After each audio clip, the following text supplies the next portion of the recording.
Amén. ¿Sí me escuchan ahí para no usar el micrófono? Sí. Ok.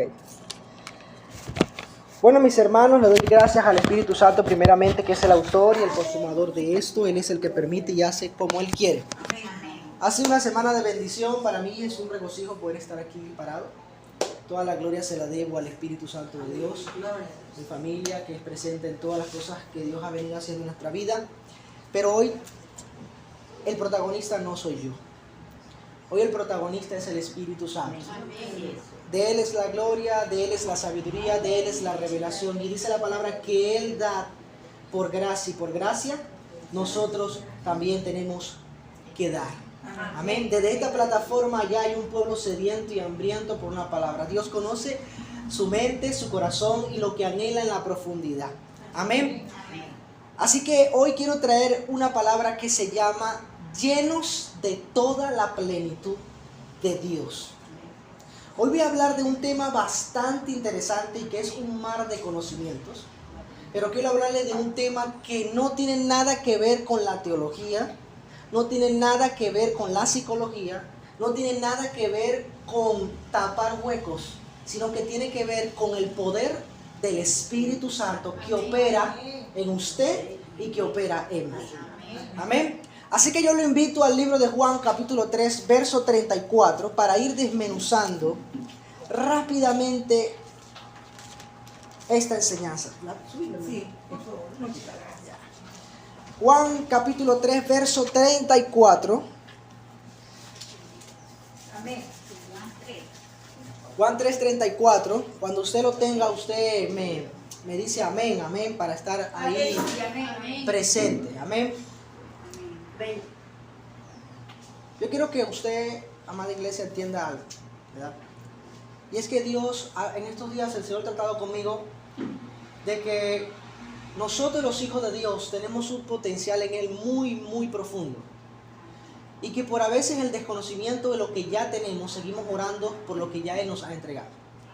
Y yo creo que a veces perdemos el tiempo orando por lo que tenemos y pidiéndole a Dios que haga lo que ya Él dijo que teníamos que hacer. Entonces hoy la invitación a través de esta escritura es entender la plenitud que tú ya tienes. Y que de aquí en adelante comiences a manifestarlo. Porque está en la escritura y yo creo en lo que dice la Biblia. Amén. Juan capítulo 3, verso 34, la palabra de Dios es santa y se lee bajo la autoridad del Padre, de su Hijo y de la persona del Espíritu Santo. Amén. Dice, porque Él que Dios envió, las palabras de Dios habla. Dice, pues Dios no da el Espíritu por medida. ¿Qué dice? Dios no da el Espíritu por medida. La razón por la cual pensamos que el Espíritu Santo no es dado por porción o de manera limitada. Cuando leemos las Escrituras en este pasaje, escuchamos a Jesús, el autor y el consumador de nuestra fe. No estamos escuchando al profeta Moisés ni al profeta Elías, estamos escuchando a Jesús de Nazaret, al Hijo de Dios o a Dios encarnado, el Verbo hecho carne. Dice, no es que Dios le dio a uno su dedo, a la hermana Jacqueline le dio su dedo, a la hermana Celeste el Espíritu Santo le dio su oreja, a nuestra hermana Carolina le dio su nariz, a nuestra hermana Teresita, a nuestra hermana le entregó una parte de su espíritu. No, la Biblia no dice que Él se repartió, aunque Él es la cabeza del cuerpo. Jesús dice, Él no es dado por ninguna medida. A usted no se le fue entregado el Espíritu Santo el dedo y conforme a ese dedo usted opera. Dice, completo. Dice, no da el Espíritu por medida. La palabra medida significa porción o kilómetro. Algo que ha sido medido o algo que es porcionado. Es como cuando usted le sirve en el almuerzo. A usted le dan la porción de algo según la capacidad ¿de qué? De su estómago. Pero el Espíritu Santo Dios no nos ha entregado al Espíritu Santo por medio de Jesús de una manera limitada, sino todo, completo. Ahora la pregunta del año es, ¿por qué si Él me entregó su Espíritu Santo completo, yo como iglesia hoy no estoy manifestando lo que Él dijo que yo tenía que manifestar? Y no estoy viviendo lo que su palabra dice que no estoy viviendo. Esa es la pregunta de la palabra de Dios. La obra del Señor por medio del Espíritu Santo voy a mencionar 3 obras del Espíritu Santo en la vida del creyente para ir llegando a la plenitud de Dios. Número 1, que le conozcan. El Espíritu Santo quiere que le conozcan, ya que Él es quien convence al creyente de pecado. Número 2, que sean sus amigos. ¿Cuál es la voluntad del Padre? Que seamos sus amigos. ¿Por qué? Porque ese siempre fue su plan desde antes de la creación del mundo, crear una familia. Número 3, que por Él seamos llenos de poder y ser usados sin límites según su voluntad. La obra del Espíritu Santo es esparcir su santidad, transformando y aseando al hombre. ¿Cuál es la obra del Espíritu Santo? Esparcir su santidad, transformación y aseando al hombre. Ahí está la respuesta al por qué lo que ya tenemos aún no se ha manifestado. Transformación, santidad, liberación. A veces como creyentes, cuando venimos a los pies de Cristo, pretendemos ya haberlo alcanzado todo. Y a veces decimos, porque he escuchado decir, la hermana Carolina tiene el Espíritu Santo más que yo, o la hermana Teresita tiene el Espíritu Santo más que yo, y no es así. Es que la hermana Teresita ha comprendido un principio muy importante en la vida de la palabra de Dios, y es que está en el proceso de la transformación, de la santidad y de la liberación. Amén. Quiero ser muy específico para que usted pueda entender lo que hoy el Señor quiere entregarle, lo que hoy el Señor quiere darle. Dios, y es algo que he venido hablando con el Espíritu Santo, ¿por qué los tiempos han cambiado? ¿Por qué hace 100 años, en los años 80, yo veo testimonios de Gigi Ávila, de Rick Warren, testimonios de Lewis, testimonios de Catherine Kuhlman, Ad Allen, testimonios de grandes hombres que movieron y trastornaron las ciudades? ¿Será que el Espíritu Santo de ellos es distinto al de nosotros? Es el mismo. La pregunta es que lo que Él ya nos entregó por medio de su palabra no está operando al 100 en nosotros, porque número 1, no estamos entendiendo quién es Él. Número 2, le estamos conociendo de una manera incorrecta. Y número 3, tenemos una mala relación con las Escrituras. Una de las características de la anemia espiritual, de no manifestar el poder del Espíritu Santo, es el razonamiento humano. El Espíritu Santo le es imposible manifestar su poder en una congregación racional.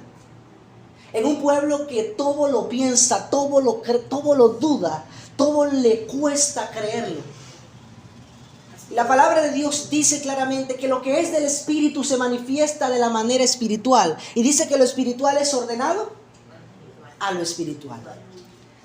Así que yo quiero que tanto usted como yo sea empapado de la plenitud de Dios, y donde quiera que usted vaya, usted manifiesta el poder del que usted tiene adentro. A veces como cristianos estamos cerca de gente con necesidad espiritual, y usted y yo, teniendo al grande de los grandes operando dentro de ti, dentro de mí y dentro de usted, que hace años atrás habitaba en un tabernáculo hecho de manos, y que era imposible tener un acceso al sacerdote sino una vez al año por medio del propicio, del sacrificio, derramamiento en el lugar santísimo. Pero que ahora Jesucristo vino a la tierra, se hizo carne, vino como cordero, murió y resucitó como león para que tú y yo tengamos al Espíritu Santo en nosotros.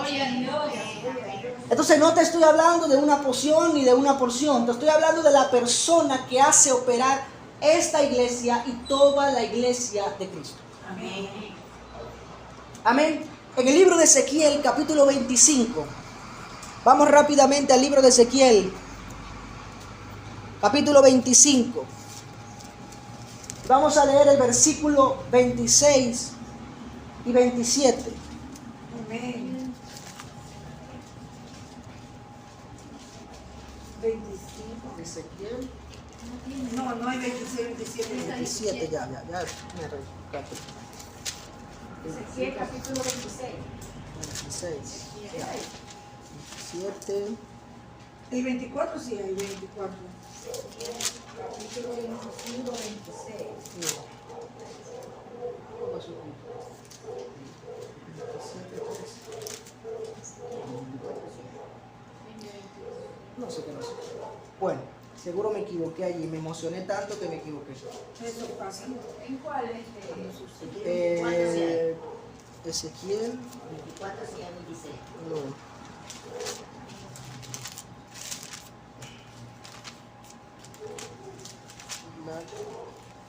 Habla de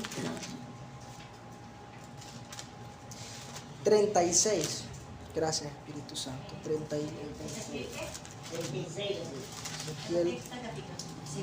Ezequiel 36, verso 26. Gracias, Espíritu Santo. Ezequiel 36, verso 26.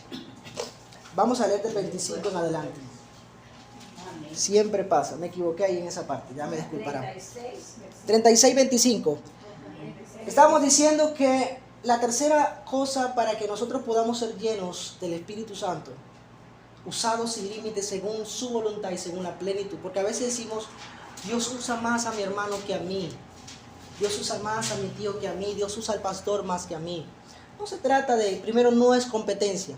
Segundo, Dios quiere que todos lleguemos a la plenitud del conocimiento. Dice que estamos en el caminar para alcanzar la estatura del varón perfecto. Pero Dios no quiere que usted se quede en una estatura espiritual pequeña. Dios quiere que usted suba a su estatura. Pero hay un proceso que usted y yo tenemos que reconocer, y es el proceso de sanidad interior. La plenitud de Dios no puede operar en nosotros completamente, ni en revelación, ni en sabiduría, ni en poder de Dios, si no hay sanidad dentro de nosotros. Por lo tanto, Jehová le habla a Israel, le dice al profeta en el versículo 25, esparciré sobre vosotros, ¿qué?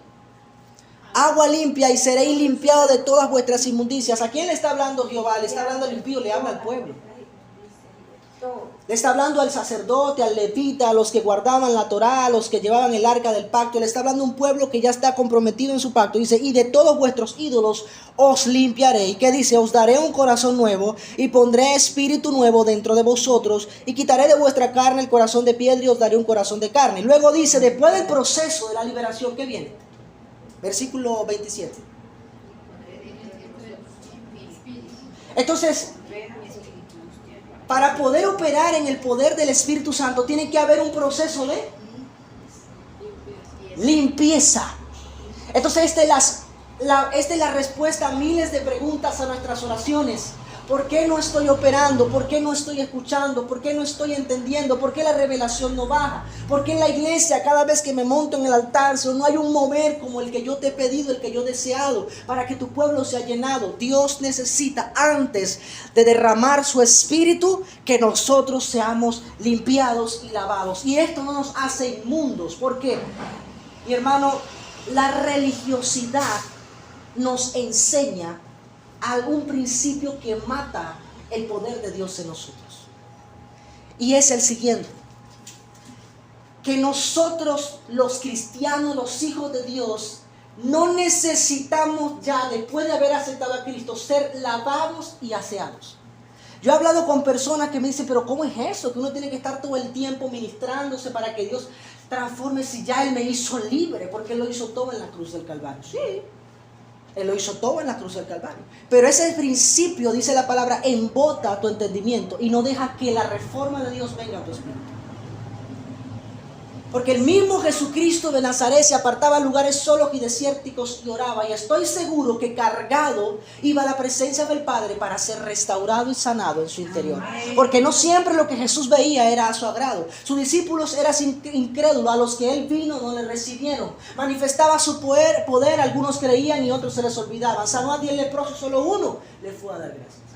Todo eso llenaba el corazón del Maestro. Él tenía que ir a la presencia de Dios y ser lavado por medio del Espíritu Santo y decirle, Padre, ayúdame a seguir adelante. Entonces la religión, la religiosidad te dice, eres cristiano, ya no necesitas eso de que tienes que estar orando y ministrarte y sacar eso de tu corazón. No, eso ya no, porque ya Jesús ya lo hizo.